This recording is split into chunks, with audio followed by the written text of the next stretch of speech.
Dear students, in this video I'll be discussing about the different cell organelles. In my last video I have discussed about the structure of nucleus, and based on nucleus how the cells can be classified as prokaryotic and eukaryotic cell. So what are basically cell organelles? The true definition of cell organelle is any membrane bound structure found inside the cell. Because I have drawn a typical plant cell. In any cell there is a fluidic medium, and that fluidic medium is called cytoplasm, and in that cytoplasm you'll find different structures. And if the structures are membrane bound structure, membrane means those having a protein lipid membrane, if they have a membrane bound structure they are called cell organelles.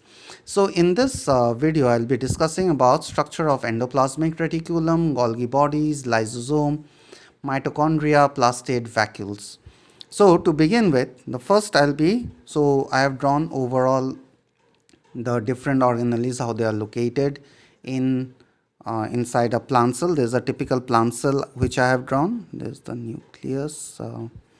So first of all, we'll be discussing about endoplasmic reticulum. So if you look, endoplasmic reticulum is basically a network of membranous tubular structure, which at one end they connect with the nuclear membrane and at other end they connect with the plasma membrane. So by looking at the diagram itself, we can make out that the function of endoplasmic reticulum will be mainly transportation. So endoplasmic reticulum helps in transportation of different materials within the cell and from the cell to outside, or from outside the cell into the interior of the cell. That is the basic function of endoplasmic reticulum. Now if you cut open a tubular portion of an endoplasmic reticulum, you'll find that it is a double membrane bound structure. It has got two membranes. So it is a hollow tubular space, and you should remember the hollow space inside any tubular structure is called lumen, L-U-M-E-N, lumen. So there are basically two types of endoplasmic reticulum. Some endoplasmic reticulum, you'll find that they have some dotted structure on top of the tubular nature. So what are those dot-like structures? Those are basically ribosomes. So those endoplasmic reticulum which has ribosomes attached to them on the outer surface, they are called rough endoplasmic reticulum. And those endoplasmic reticulum which do not have ribosomes attached to the outer surface, they have a smooth appearance. It is called smooth endoplasmic reticulum. So what is the purpose of these ribosomes? You will learn in higher class. Ribosomes are the protein factories because they help in protein synthesis. They help in joining the amino acids to form the proteins. So when the proteins are formed, the proteins are in a very raw stage which cannot be released directly into the cell, otherwise they will get destroyed. So they need to be delivered inside a safe casing so that they remain safe from being destroyed. So these ribosomes, they have connection with the endoplasmic reticulum, and when the raw protein will be formed, the protein molecules are released inside the lumen of rough endoplasmic reticulum. So we can say that rough endoplasmic reticulum helps in synthesis of proteins, and smooth endoplasmic reticulum, they help in lipid synthesis. That is a different process. They help in lipid synthesis, and they also help in detoxification of toxins. If there are some toxic materials inside the cell, those will be detoxified by smooth endoplasmic reticulum. So overall, endoplasmic reticulum, they help in transportation. They also form a kind of support or a skeletal framework for the cell by keeping the membrane in its position. Rough endoplasmic reticulum helps in protein synthesis. Smooth endoplasmic reticulum helps in lipid synthesis and detoxification of toxins. Next we come to Golgi bodies. So Golgi bodies, they look like membranous structures stacked over each other. If you keep many pizza bases one over another, that kind of appearance Golgi bodies have. Many scientists are of the view that Golgi bodies arise from endoplasmic reticulum. A part of the endoplasmic reticulum gets detached, and that takes the shape of Golgi bodies. So Golgi bodies was discovered by a scientist called Camillo Golgi. If you take a cross section of the Golgi body, you will also find that every layer of Golgi body is a double membranous structure. They have two membranes just like endoplasmic reticulum. Each such layer is called a cisternae. And so what is the function of Golgi body? Since they arise from endoplasmic reticulum, so they have unprocessed proteins inside them. So when these unprocessed proteins, they will pass from one layer of Golgi body to another layer, they'll pass from one cistern to another. What will happen? These unprocessed protein, they will undergo processing. Different kind of chemical processing occurs, they will get folded, and ultimately the proteins will become functional. So they help in processing of the protein. Now the protein has to come out. So protein cannot come out directly. So when they will try to come out, the membrane of the Golgi body will swell. And it will keep on swelling, just like we develop boils sometime on our skin. So like that it will develop, and ultimately it will pinch out in the form of a spherical shape, membrane bound spherical body. This spherical body is called a vesicle. So inside this vesicle the protein is packed. So we can say that Golgi bodies helps in processing and packaging of proteins. So that is the function of Golgi bodies. Next we come to lysosomes. Now what are lysosomes? You can see I have drawn here. Lysosomes are some kind of vesicles, but they are specialized vesicles. Lysosomes will contain digestive enzymes. Digestive enzymes are digestive proteins. So sometimes, every cell has got a lifespan. Like red blood cells, they have a lifespan of 120 days. So every cell will have a lifespan. And when a cell outlives its lifespan, it needs to be destroyed. Similarly, a cell may get diseased or damaged due to some reason. Under such condition, the cell needs to get destroyed. So how the cell will get destroyed? These lysosomes, they contain digestive enzymes. So when a cell becomes old, diseased or damaged, these lysosomes, these are specialized vesicles, they will burst open. They'll burst open inside the cell, and when they burst open, they'll release all the digestive enzymes. And those digestive enzymes will destroy the entire cell. And that is the reason why lysosomes are called suicidal bags of the cell. Next we come to another interesting cell organelle. You can see here, I have marked here as mitochondria. It is a folded structure. So if you look at the detailed structure of mitochondria, it looks somewhat like this. So mitochondria is a sausage shaped structure, hot dog like shape. So it is having a double membrane. So the outer membrane is a normal one, but the inner membrane is folded into finger like projection. You should remember, wherever you will find such foldings, wherever in your body, the purpose of such folding is to increase the surface area. So these foldings, so outer membrane, inner membrane, I marked here.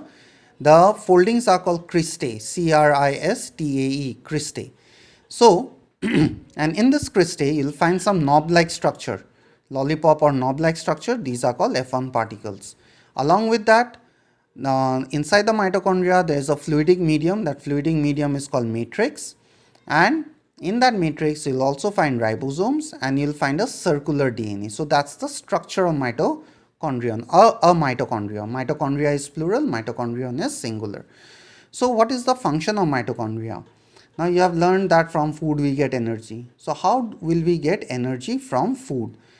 So the food enters the cell and the food has to be oxidized. That is called respiration. So the process of respiration, which will release energy, that respiration mostly occurs inside this mitochondria. And after respiration, inside the mitochondria, energy is produced in the form of ATP molecules. Full form of ATP molecules, full form of ATP is adenosine triphosphate. ATP is called the energy currency of the cell, because whatever work we do, we need energy, and that energy is provided to us in the form of ATP. So ATP is manufactured in the mitochondria, and this is the reason why mitochondria is also called the powerhouse of the cell. Next we come to another structure which is found exclusively in case of plant cell. I have drawn the plant cell here. I marked something as plastids here. So what is the function of this plastid? So plastid is a capsular structure. It looks like a capsule. If you cut it open, you'll find it has got two membranes, outer and inner. And inside the plastid, there are some membranous coin-like structure stacked over each other. So this membranous coin-like structure stacked over each other, these are called grana, which lie in a fluidic medium. That fluidic medium is called stroma, just like in case of mitochondria it is called matrix, here it is called stroma. And in that stroma you will also find ribosomes and a circular DNA similar to that of mitochondria. That has a significance, I'll be telling you that. So this is the structure of plastids. Plastids are exclusively found in plant cells. So depending upon the content, plastids can be classified as chloroplast, chromoplast and leucoplast. Chloroplast contains chlorophyll. Chromoplast contains any other coloring pigment apart from chlorophyll, just like carrots, brinjal, different flowers, their petals have different colors, all those are chromoplast. And leucoplast means colorless plastids, like in case of your radish or we can say potato, inside a potato. So those are colorless plastids. They mostly help in storing of food material. It can be carbohydrates, they may store oils, or they may store your proteins. So depending on that also, leucoplast is classified into further 3 types, whether they are storing carbohydrates, oils or proteins. So that you'll learn in higher class. Now, so that is about plastid. Now what we need to learn here, something extra. You see they have their own DNA. So DNA, DNA stores the genetic material, and they have the ribosomes. So ribosomes are the protein factories I told you, and DNA contains the genetic material. So what is the significance of this? One mitochondrion can form another mitochondrion by itself. Similarly, one plastid can form another plastid by itself. Why it can do so? Because it has its genetic material, the information is there, and it has its protein making machinery. So therefore they are independent in nature. They are called autonomous, but they are not fully autonomous. Why not fully autonomous or fully independent? Because one mitochondrion, when it has to make another mitochondrion, or one plastid when it has to make another plastid, it will require raw materials. It has the information, it has the machinery, but it will require raw materials, and for that raw material they have to depend on the cell. If you take one mitochondrion out of the cell, it cannot form another mitochondrion.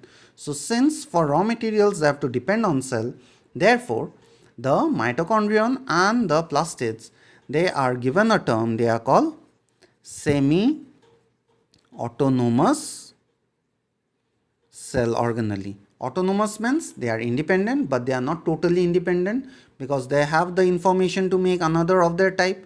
They have the machinery, but for raw materials they have to depend on the cell. Therefore they are called semi-autonomous. This is a very special property of mitochondria and plastid. Like one endoplasmic reticulum cannot make another endoplasmic reticulum, but they can. So this is one extra information you need to learn. Next we come to vacuole.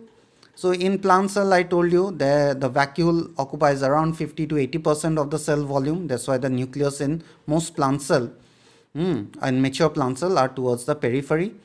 Plant cells, the vacuoles of plant cell play a very important role.